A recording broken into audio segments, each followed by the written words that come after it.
Buenas tardes. En representación del grupo 12, les voy a presentar el siguiente póster para dar a conocer las diferentes interfaces ventilatorias. Como bien sabemos, las interfaces son dispositivos intermediarios entre el ventilador y la vía aérea del paciente, que son necesarios para sostener la ventilación de forma total o parcial. A través de ella, podremos acceder a los parámetros dados por el ventilador microprocesado y garantizar su correcto funcionamiento.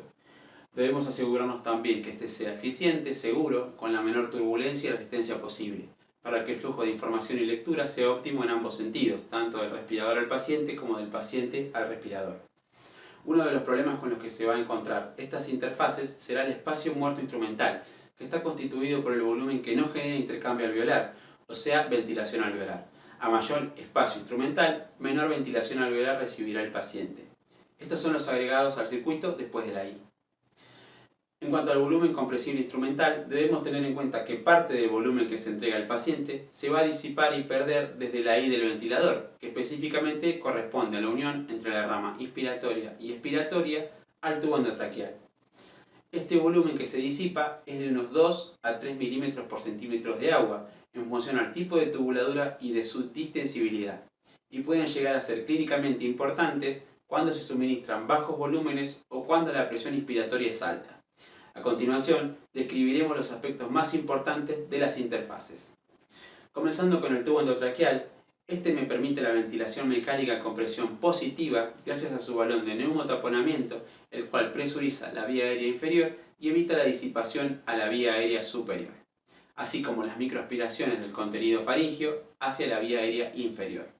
Su presión no debe ser menor a 20-25 milímetros de mercurio. También se adapta a las diferentes interfaces gracias a su conector universal de 15 milímetros. Protegen y mantienen la vía aérea permeable, poseen una línea radiopaca para la identificación por radiografía, una numeración tanto para el diámetro interno del tubo como de la longitud para poder ubicarlo en la arcada dentaria.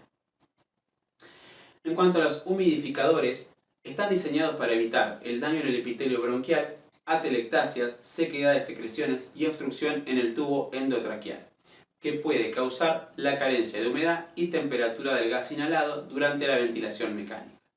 Comenzando con los humidificadores pasivos, tenemos los HME o HMF, que son filtros con humidificador o humidificadores. Estos emulan la vía aérea natural superior mediante sales de litio y calcio que retienen la humedad del gas exhalado. La desventaja es que aumentan el espacio muerto y la resistencia.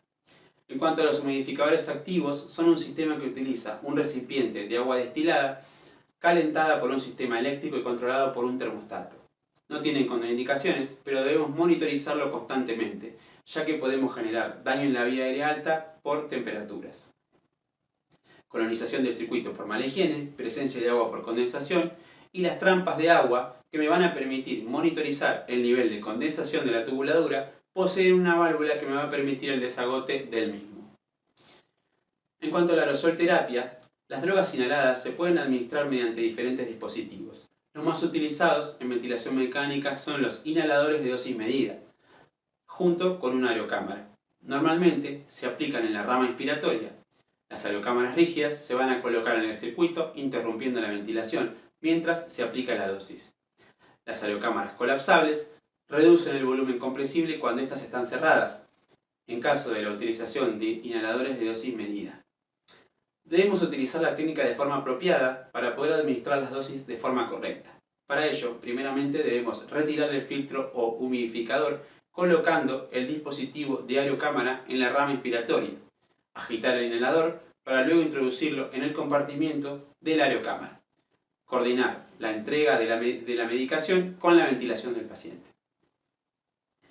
En cuanto a los filtros antibacterianos, los usaremos para evitar la contaminación del ambiente hacia el propio paciente o incluso una contaminación cruzada en caso de que haya más de un paciente en la habitación. Funcionan mediante un sistema mecánico y electrostático. Los colocaremos en la rama expiratoria para poder proporcionar el filtrado del aire.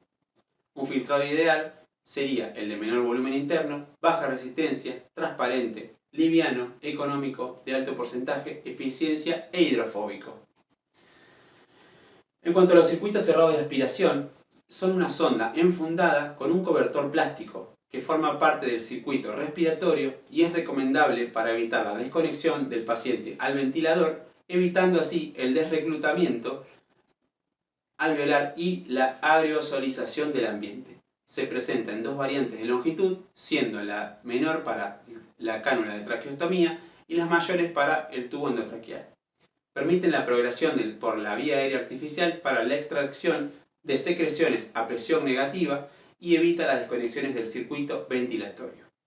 En cuanto al diámetro de la sonda, no debe superar el 50% del diámetro de la vía aérea artificial. Este método cerrado es recomendable en caso de enfermedades infectocontagiosas. No hay contraindicaciones absolutas para realizar la aspiración de secreciones pulmonares. En cuanto a los circuitos ventilatorios, utilizaremos un sistema de tubuladuras que permitirá el transporte de un flujo de gas sin alteración de las variables ventilatorias. Estas pueden incluir tanto la rama inspiratoria como en su rama expiratoria una trampa de agua que sirve para poder atrapar o retener por gravedad la condensación que se va a producir al existir el intercambio de temperatura entre la fase de inspiración y de expiración. Como conclusión, el conocimiento de todos estos elementos que se usan para administrar la ventilación por presión positiva es fundamental para la seguridad de los pacientes. El tubo endotraqueal y la cánula de traqueostomía producen cambios en la resistencia de la vía aérea en el trabajo respiratorio que debe ser monitorizado para la evaluación de su impacto. Monitorizar la presión del balón previene la lesión de la mucosa y la aspiración del contenido orofaríngeo, y así las neumonías también asociadas a ventilación mecánica. Parte del cuidado habitual del paciente debe ser la humidificación de la vía aérea seleccionando el dispositivo adecuado a cada situación en particular. La aerosol terapia es el ayudante más utilizado en ventilación mecánica.